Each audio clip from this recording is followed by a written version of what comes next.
하나님의 은혜와 평강을 빕니다. 사랑하는 성도님 여러분, 반갑습니다. 10월도 지나가고 벌써 11월이 되었습니다. 이제 두 달만 지나가면 또 한 해가 지나가죠. 참 세월이 빠르게 지나갑니다. 이 밤에 또 우리 하나님을 예배하게 되어서 참 기쁘고 반갑습니다. 온 마음을 다해서 우리 하나님을 예배하도록 하겠습니다. 찬송 부르겠습니다.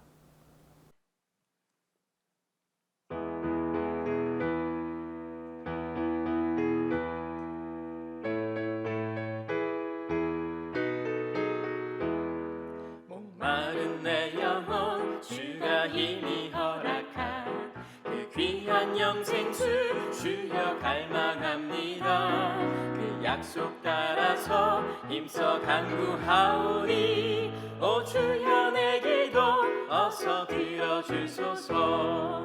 예수의 사랑 예수의 사랑 바다 물결같이 내게 임하니 영광의 물결에 온전히 쌓여서 내 영혼의 기쁨 한량없도다. 주 내게 약속한 큰비 내려주시려 은혜의 저구름 건너편에 떠올라 이 귀한 징조가 내게 밝히 보이니 나 힘을 다하여 주께 간구합니다.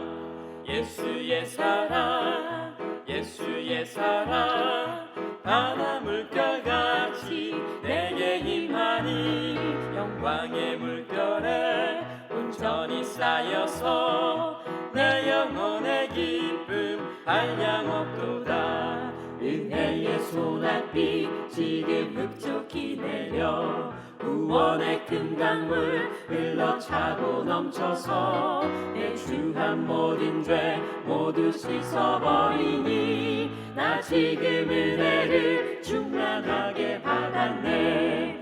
예수의 사랑 예수의 사랑 바다 물결같이 내게 임하니 영광의 물결에 온전히 쌓여서 내 영혼의 기쁨 한량없도다. 예수의 사랑 예수의 사랑 바다 물결같이 내게 임하니 영광의 물결에 온전히 쌓여서 내 영혼의 기쁨 한량없도다.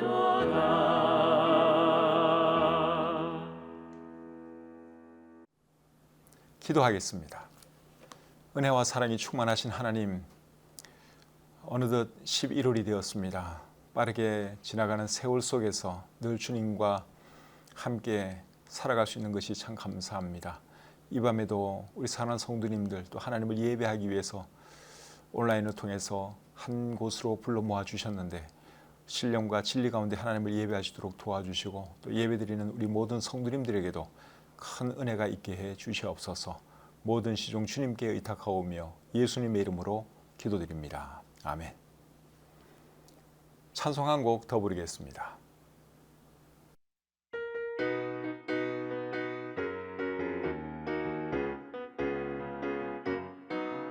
내 눈이 보는 것을 조심해 내 눈이 보는 것을 조심해 위에 계신 주께서 사랑스레 보시네. 내 눈이 보는 것을 조심해 내 귀가 듣는 것을 조심해 내 귀가 듣는 것을 조심해 위에 계신 주께서 사랑스레 보시네. 내 귀가 듣는 것을 조심해 내 입이 말하는 것 조심해 내 입이 말하는 것 조심해 위에 계신 주께서 사랑스레 보시네. 내 입이 말하는 것 조심해 내 손이 하는 것을 조심해 내 손이 하는 것을 조심해 위에 계신 주께서 사랑스레 보시네. 내 손이 하는 것을 조심해 내 발이 가는 곳을 조심해 내 발이 가는 곳을 조심해 위에 계신 주께서 사랑스레 조심해 내 발이 가는 곳을 조심해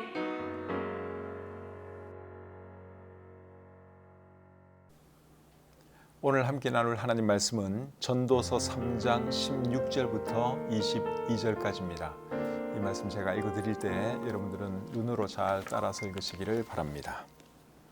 또 내가 해 아래에서 보건대 재판하는 곳 거기에도 악이 있고 정의를 행하는 곳 거기에도 악이 있도다.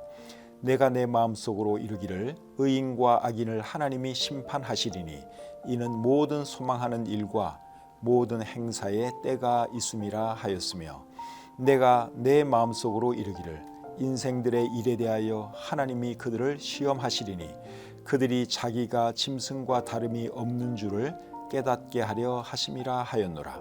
인생이 당하는 일을 짐승도 당하나니 그들이 당하는 일이 일반이라. 다 동일한 호흡이 있어서 짐승이 죽음같이 사람도 죽으니 사람이 짐승보다 뛰어남이 없음은 모든 것이 헛됨이로다. 다 흙으로 말미암았으므로 다 흙으로 돌아가나니 다 한 곳으로 가거니와 인생들의 혼은 위로 올라가고 짐승의 혼은 아래 곧 땅으로 내려가는 줄을 누가 알랴. 그러므로 나는 사람이 자기 일에 즐거워하는 것보다 더 나은 것이 없음을 보았나니 이는 그것이 그의 몫이기 때문이라. 그의 뒤에 일어날 일이 무엇인지를 보게 하려고 그를 도로 데리고 올 자가 누구이랴. 아멘. 한 구절씩 살펴보면서 하나님께서 우리에게 주시는 교훈이 무엇인지 배워보도록 하겠습니다. 16절 말씀을 제가 다시 읽겠습니다. 또 내가 해 아래에서 보건대 재판하는 곳 거기에도 악이 있고 정의를 행하는 곳 거기에도 악이 있도다. 어떤 말씀을 하고 있습니까? 재판하는 곳이나 정의를 행하는 곳에 악이 있다 하는 말씀을 하고 있죠. 원래는 재판하는 곳이나 정의를 행하는 곳에는 악이 있으면 안 되지요. 그런데 현실은 어떻습니까? 그곳에도 악이 있습니다. 이것은 사람이 죄인이기 때문에 어쩔 수가 없습니다. 아무리 훌륭한 재판관이라 할지라도 아무리 양심적인 재판관이라 할지라도 사람이다 보니 실수로 또는 고의로 잘못을 범할 수도 있고 악을 범할 수도 있는 것이죠. 그래서 사람이 재판하는 곳, 사람이 정의를 행하는 곳에는 악이 없을 수가 없습니다. 그러나 예수님께서 오셔서 이 세상을 다스릴 때는 어떨까요? 그때는 정의와 공의가 완벽하게 실현됩니다. 예레미야 23장 5절 6절 말씀을 제가 한번 읽어드리겠습니다. 여호와의 말씀이니라. 보라, 때가 이르리니 내가 다윗에게 한 의로운 가지를 일으킬 것이라. 그가 왕이 되어 지혜롭게 다스리며 세상에서 정의와 공의를 행할 것이며 그의 날에 유다는 구원을 받겠고 이스라엘은 평안히 살 것이며 그의 이름은 여호와 우리의 공의라 일컬음을 받으리라. 방금 읽은 이 말씀은 예수님께서 왕으로 오셔서 이 세상을 통치할 그때를 말하는 말씀이에요.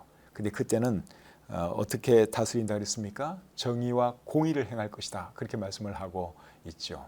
사람은 아무리 정의와 공의를 행한다고 해도 사람이다 보니 완전한 정의와 공의를 행할 수가 없습니다. 그러나 우리 예수님은 완전하신 하나님이시죠. 그렇기 때문에 완벽한 정의, 완벽한 공의를 행하실 수 있는 것이죠. 그날이 올 때까지 우리 예수님 믿는 사람들은 어떻게 살아야 할까요? 이 세상에는 정의와 공의가 없으니까 우리도 그냥 아무렇게나 살아도 되는 것입니까? 그렇게 살면 안 되죠. 이 세상에 정의와 공의가 없다 해도 우리는 최대한 정의와 공의를 실현하기 위해서 노력을 해야 합니다.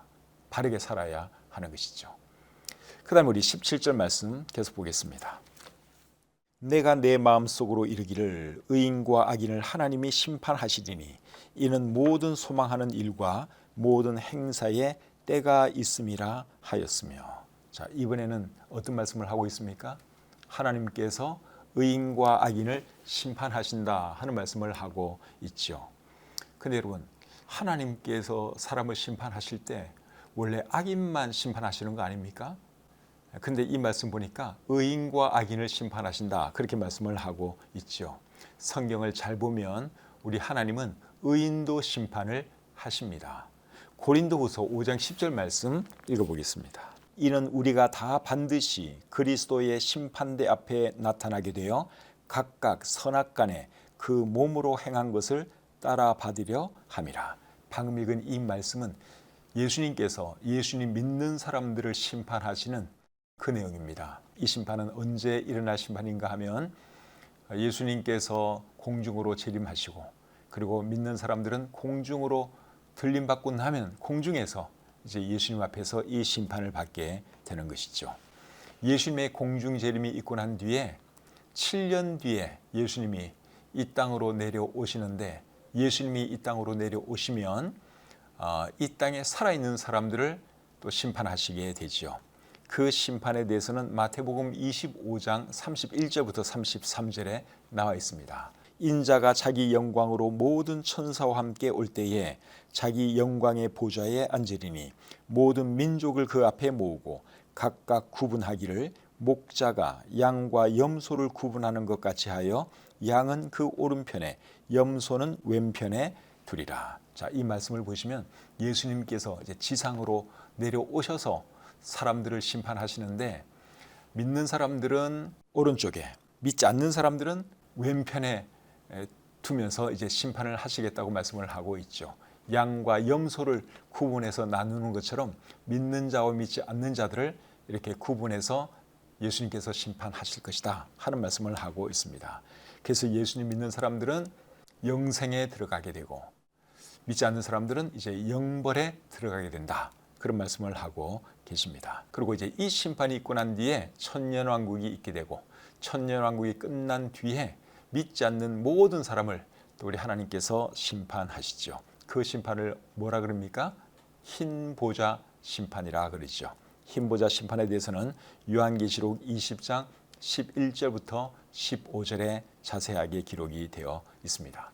그래서 하나님은 때가 되면 모든 사람을 심판하신다 하는 것이죠. 17절 말씀을 제가 다시 한번 읽어보겠습니다.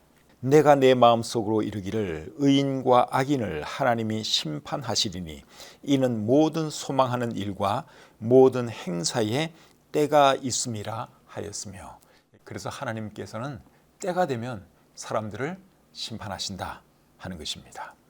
17절 말씀을 표준 세번역은 이렇게 번역하고 있습니다. 나는 마음속으로 생각하였다.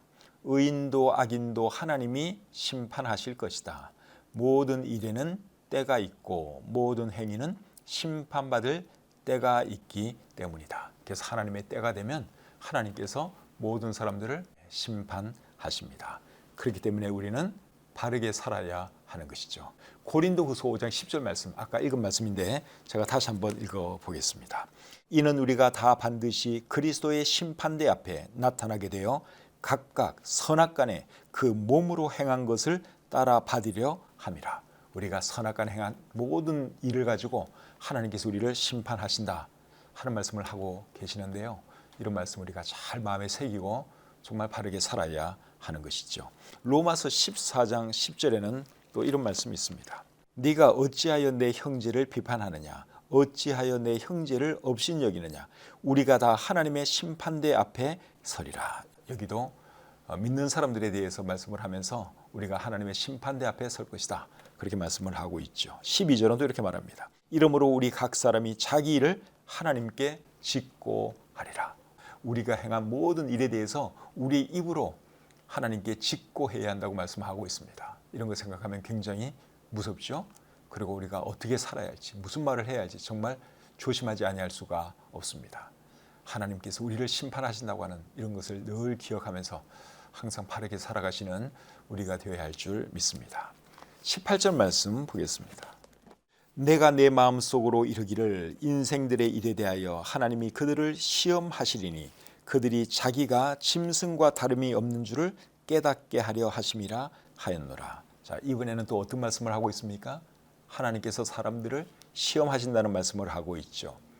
하나님께서 사람들이 무엇을 시험하시는 걸까요? 이 말씀을 보아서는 저도 잘 모르겠더라고요. 하나님께서 사람이 무엇을 시험하신다는 것인지 저도 잘 모르겠는데 사람들의 지혜를 심판하시는 것이 아닌가 그런 생각이 듭니다.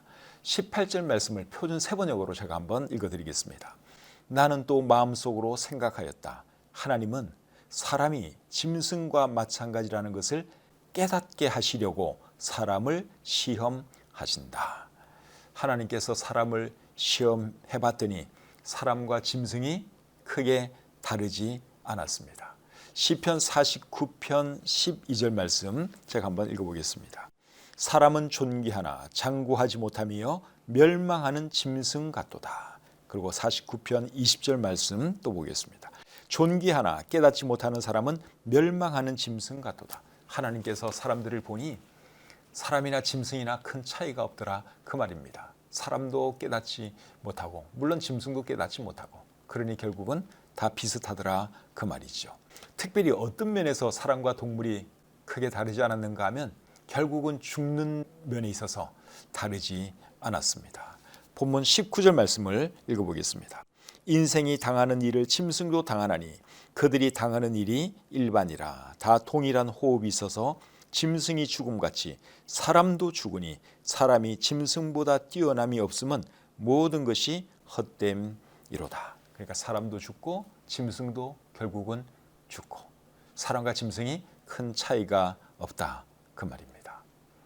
20절 21절 계속 읽어보겠습니다. 다 흙으로 말미암았으므로 다 흙으로 돌아가나니 다 한 곳으로 가거니와 인생들의 혼은 위로 올라가고 짐승의 혼은 아래 곧 땅으로 내려가는 줄을 누가 알랴. 사람도 죽고 짐승도 죽는데 죽은 뒤에 어떤 차이가 있는가 하면 사람의 혼은 위로 올라가고 짐승의 혼은 아래로 내려간다. 그렇게 말씀을 하고 있죠. 여기에 혼이라는 단어가 나오는데 혼은 히브리어 성경에서는 영으로 되어 있습니다. 그러니까 사람의 영은 위로 올라가고 짐승의 영은 아래로 내려간다 그 말이죠. 근데 여러분 원래 동물은 영이 없는 거 아닙니까? 우리가 그렇게 다들 인식을 하고 있죠.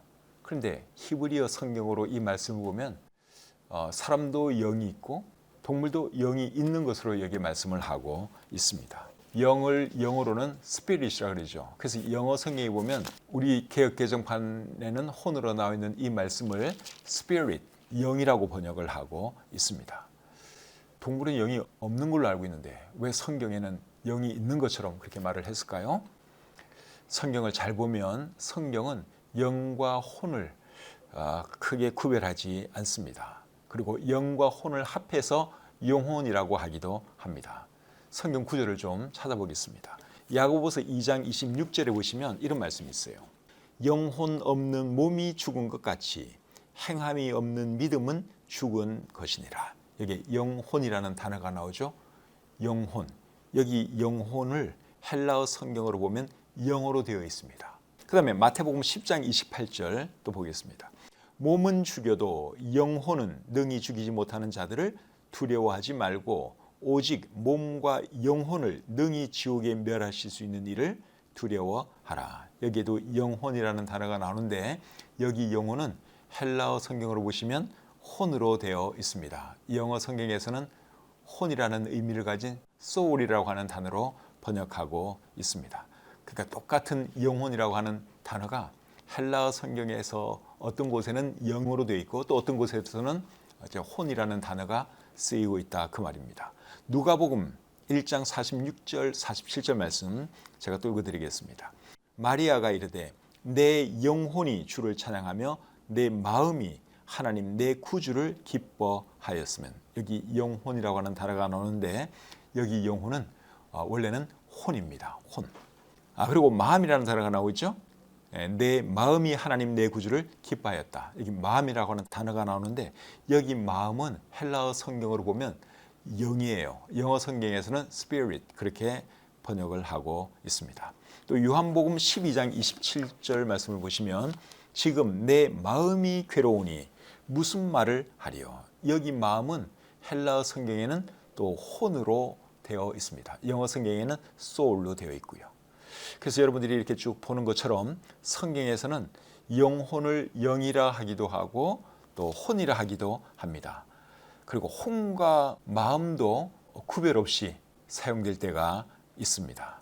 그리고 또 성경을 잘 보면 영과 혼을 분리해서 말하는 그런 구절도 있습니다. 데살로니가전서 5장 23절을 보시면 너희의 온 영과 혼과 몸이 우리 주 예수 그리스도께서 강림하실 때에 흠 없게 보존되기를 원하노라. 여기 보면 영과 혼과 몸 이런 표현들이 나오죠. 여기 영과 혼을 분리했습니다. 그러니까 같은 것이 아니라 그 말이죠. 여기서는 영과 혼을 분리해서 말씀을 하고 있습니다. 히브리서 4장 12절은 또 이렇게 말합니다. 하나님의 말씀은 살아있고 활력이 있어 좌우의 날서는 어떤 검보다도 예리하여 혼과 영과 및 관절과 골수를 찔러 쪼개기까지 하며 또 마음의 생각과 뜻을 판단하나니. 자, 이 말씀에 보시면 혼이라는 단어가 나오고 영이라는 단어가 나오고 마음이라고 하는 단어가 나오죠.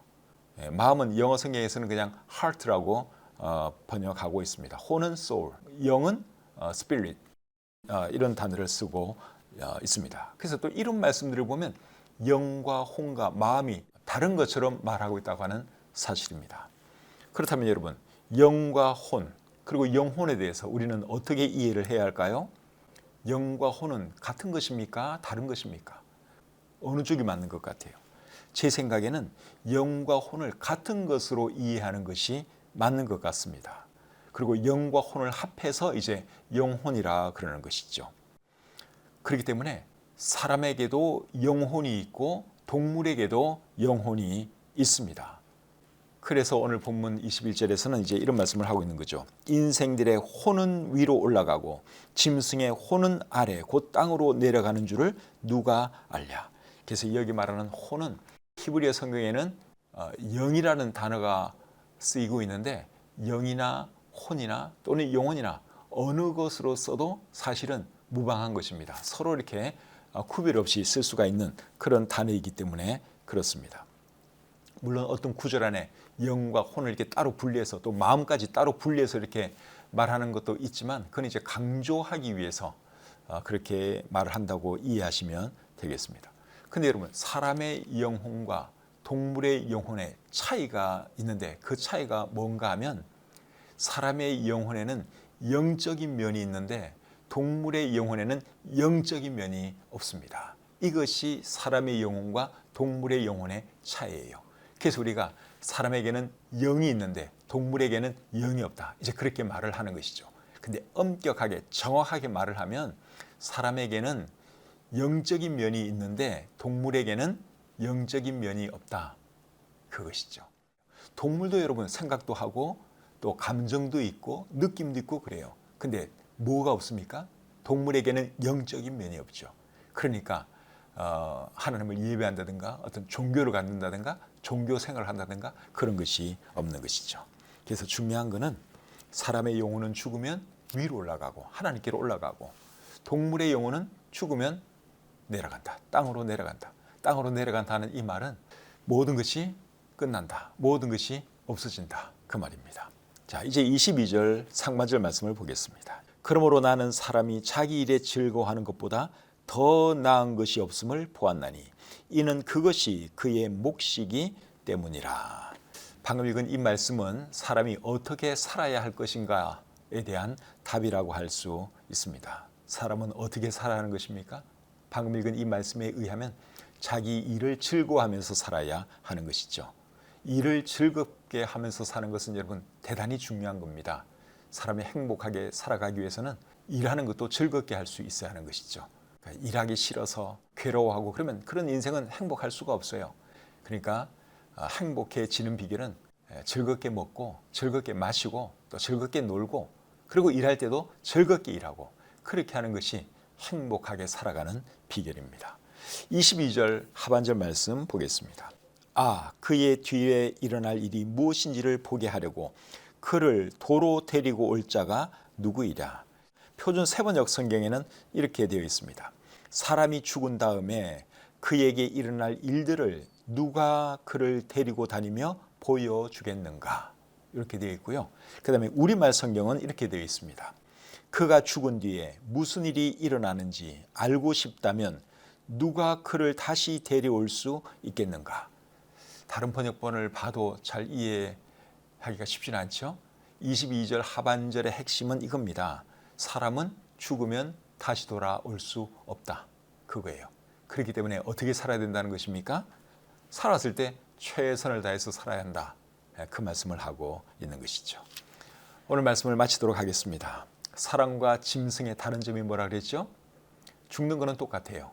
그런데 사람에게는 영적인 면이 있고 동물에게는 영적인 면이 없다 하는 것이 다른 점이라고 말씀을 드렸습니다. 그래서 사람은 어떻게 살아야 되는 겁니까? 우리에게는 영적인 면이 있기 때문에 하나님을 경외하면서 살아야 하는 것이죠. 전도서의 결론 말씀을 제가 읽고 마치도록 하겠습니다. 전도서 12장 13절 14절입니다. 일의 결국을 다 들었으니 하나님을 경외하고 그의 명령들을 지킬지어다. 이것이 모든 사람의 본분이니라. 하나님은 모든 행위와 모든 은밀한 일을 선악간에 심판하시리라. 어떻게 살라고 말씀하고 있습니까? 하나님 경외하면서 살라고 말씀을 하고 있죠. 사람에게는 영적인 면이 있어요. 그래서 하나님을 경외하면서 살아야 하는 것입니다. 그리고 하나님께서 사람의 모든 행위를 따라 선악간에 심판하신다. 그렇게 말씀을 하고 계시는데 이런 말씀들 마음에 잘 새기시고 항상 하나님 경외하면서 바르게 살아가시는 저와 여러분들이 되시기를 우리 주님의 이름으로 축복합니다. 찬송 한 곡 부르겠습니다.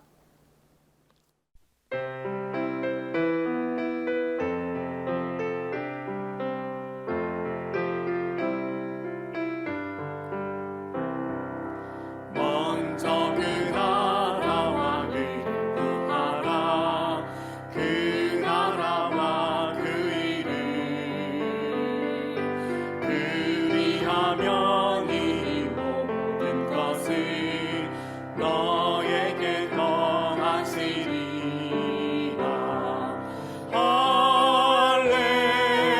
할렐루야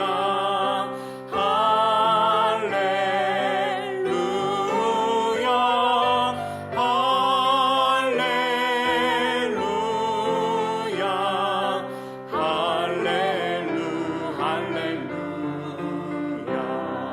사람이 떡으로만 살 것 아니요 하나님 말씀으로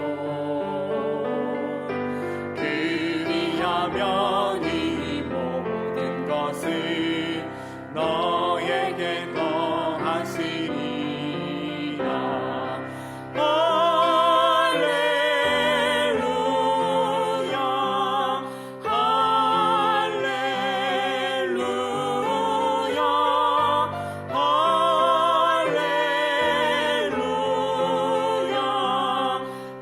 할렐루야 할렐루야.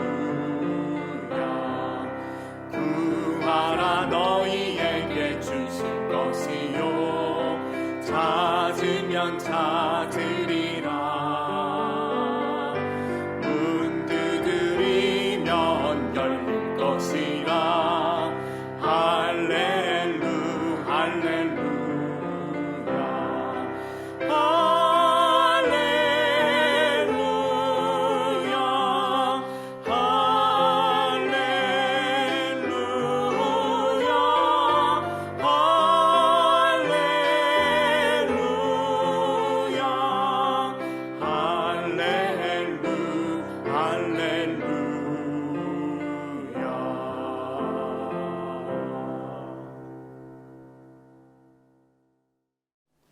기도하겠습니다.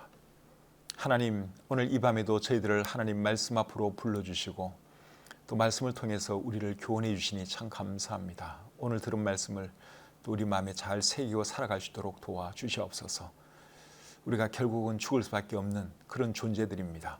살아있는 동안 하나님 더 잘 섬기게 도와주시고 하나님께서 우리를 오라 하실 때 기쁨으로 하나님 품에 안길 수 있는 우리 모두가 되게 해 주시옵소서.